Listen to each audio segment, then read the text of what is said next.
अचलपूर तालुक्यातल्या शिंदी बुद्रुक गावामध्ये जनता हायस्कूल शाळेमध्ये अल्पवयीन विद्यार्थिनीवर शिक्षकाने विनयभंग करण्याचा प्रकरण उघडकीस येताच गावकरी संतप्त नागरिकांनी शाळा परिसरामध्ये आपला चांगलाच रोष व्यक्त केला होता। शिक्षकाच्या गाडीला तोडफोड करण्यात आली होती। या गंभीर प्रकरणात पत्रोड पोलिसांनी शिक्षकाला आपल्या ताब्यात घेतले असून त्याला न्यायालयात हजर केले होते।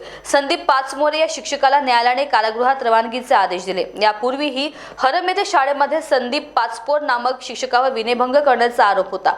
शिक्षक जर भक्षक होत असेल तर अशी काडीमा लावणारी घटना अचलपूर तालुक्यामध्ये घडली आहे, हे विशेष। तारखेला 2:30च्या दरम्यानची घटना आहे।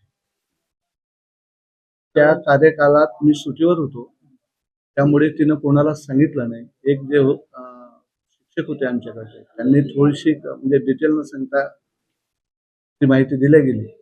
सरांना असं वाटलं की सरांना आपण येऊ देऊ आणि नंतर त्यांनी मला आल्याबरोबर सांगितलं।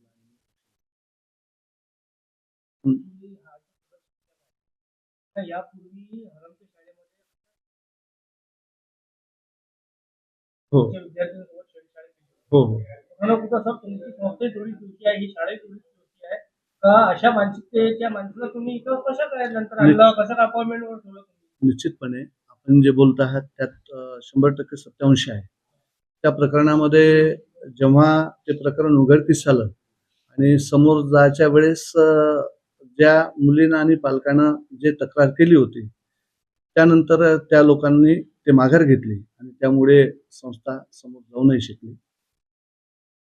त्यामुळे ते मागे राहिलं आणि जो कायदा आहे समजा कायदा आपलं काम करूनच राहिला, पण मानसिकता जर तुमची मानसिकता बिघडली आणि तुम्ही त्याच पदावर विराजमान होत असाल आणि शिक्षक म्हणजे विद्येचं मंदिर आहे, बरोबर आहे आणि हा संस्थेचा भाग आहे। आणि संस्था जर अशा गंभीर प्रकारात आतापर्यंत जर ऍक्शन घेत नसाल, तुम्ही आता त्या शिक्षकाला निलंबित केलेलं आहे का? ऍक्शन घेतली आहे। ऍक्शन म्हणजे काय घेतली? निलंबितच केलं आहे। काल सभा झाली। सभा झाल्यानंतर निलंबित करण्यासाठी जी चौकशी समिती गठीत करण्यात येतं, ती चौकशी समिती गठीत करण्यात येईल आणि 1-2 दिवसात त्या सर्व बिलकुल नाही, कुछ भी नाही। एकदम ना काल कसं काय एवढं? काल मी आल्यामुळं मला सांगितलं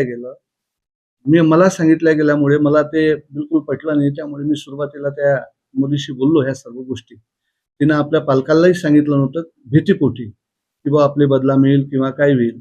मी तिला सर्व समजून सांगितलं की बेटा ह्या सर्व गोष्टी अशा आहेत की तू जर आज कोणाला सांगितलं नाही तर उद्या अशा अनेक पोरी असतील की ज्या पोरीचं हे कमी जास्त होऊ शकतं, म्हणून ते हे स्पष्ट बोल आणि जिथं तुला जर तू खंबीर असेल तर आपण या व्यक्तीवर कारवाई करू। ती मुलगी समजली, ती म्हणाली की नाही मी सर्व खंबीर आहे, सर कुठेही द्यायचं काम पडलं तर मी ते देईल।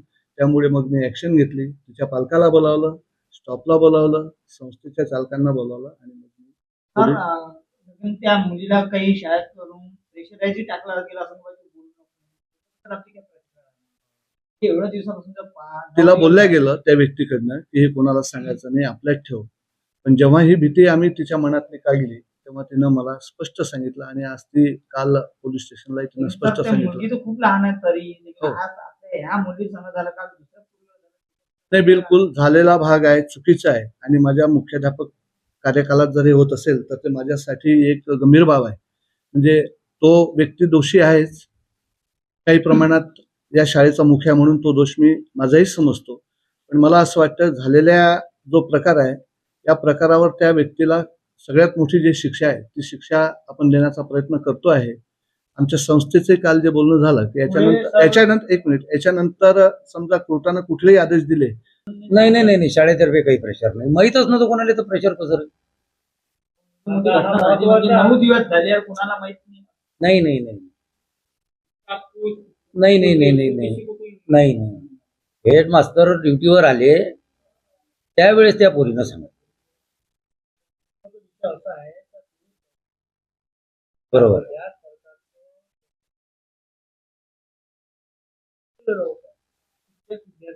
बरोबर तो या शाळेवर आला, हो या शाळेवर आल्यावर आता इथे गंभीर प्रकार समोर आलेला हो आहे। अल्पवयीन मुलगी हो शाळेत ते शिक्षण घेण्यासाठी होऊन राहिली आणि इतकं जर शिक्षक हा भक्षक जर होत असेल विद्यार्थ्यांच्या बाबतीत तर ह्या खूप गंभीर प्रकार आहे. हो. तर तुमची संस्था आता याच्यावर काय नाही कारवाई याच्या पुढे करणार तर कारवाई काय, हा शिक्षक इथं राहणारच नाही. आहे? तुमच्या संस्थेत हा कुठं दिसणार नाही, नाही, नाही. आंदोलन होणार का इथून आता झालं नाही, का? नाही, नाही, नाही. तुमच्या शाळेवर तुम्ही त्याला नाही कारवाई नाही करणार? नाही राहणारच नाही. त्याच्यावर आता याच्यानंतर पुढे आपली जी संस्था आहे हम्म, या संस्था सगळे जेवढे शिक्षक आहे आता इथं हम्म. गंभीर प्रकार म्हटलं म्हणजे का कोणी बोलू शकते. हा, बरोबर. त्यांना तुम्ही कळत इंटिमेशन काय काय सोडून टाका तुम्ही कसं काय? नाही नाही दिले तर हाताळणार आहे. नाही नाही इंटिमेशनही दिलेलं आहे, त्याच्यावर वाचही आहे. तर आता कसं एखाद्याला जर विकृती असते, आता त्यानं दुरुस्त व्हायला पाहिजे होतं पहिल्या प्रकरणापासून. पण आता तो दुरुस्त झाला नाही, त्याला आपला काही इलाज नाही. पण आता याच्यानंतर त्याला एंट्रीच नाही शाळेत. ते पण निलंबनाचा जी कारवाई आहे निलंबनाची ते कारवाई तर करूच ना आपण. सर्व आता किती दिवसात होणार आहे ते? आता हे आपलं एज्युकेशन ऑफिसचं काय आहे ते काय नाही, कोर्टाची कारवाई झाल्यावर कसं काय. नाही एज्युकेशन ऑफिस आपण पाहायला अमरावतीला तर तो गंभीर विषय आहे एज्युकेशन ऑफिस.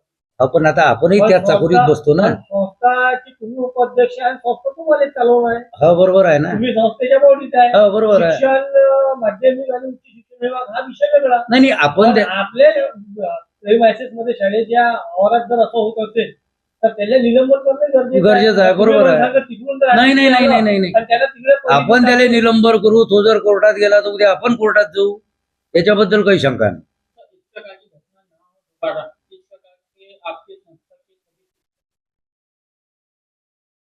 कलही लिहिली आहे, कलही लिहिली है, मीटिंग सबको बोल दिया है. हाँ हाँ हाँ हाँ हाँ, नहीं नहीं तब भी दी जाएंगी, तीनों की स्कूल में मीटिंग ले जाएंगी, तो उनको बोला दिया जाएगा कि इसके बाद में ऐसा नहीं होने को. अब आपके जो महिला शिक्षिका है वो लड़कियों के साथ में कुछ कम्युनिकेशन नहीं है कि इसकी नहीं, घटना नहीं. होने के बाद में उनको कुछ बताया नहीं गया. आता ते कसं आहे साहेब, आता पोरगी कसं आहे, लहान पोरगी आहे, ती थोडीशी घाबरली होती. त्याच्यानं कसं आहे की तिनंही सांगितलं नाही, तिनं त्या दिवशी सांगायला पाहिजे होतं. महिला शिक्षिका हाँ हाँ सांगायला पाहिजे, सांगायला पाहिजे. आपका कम्युनिकेशन नहीं है बच्चों के साथ. नहीं है, कम्युनिकेशन है, उस बारे में कोई शंका नहीं है. लेडीज स्टाफ बहुत अच्छा है हमारे यहाँ का, स्टाफ भी अच्छा है.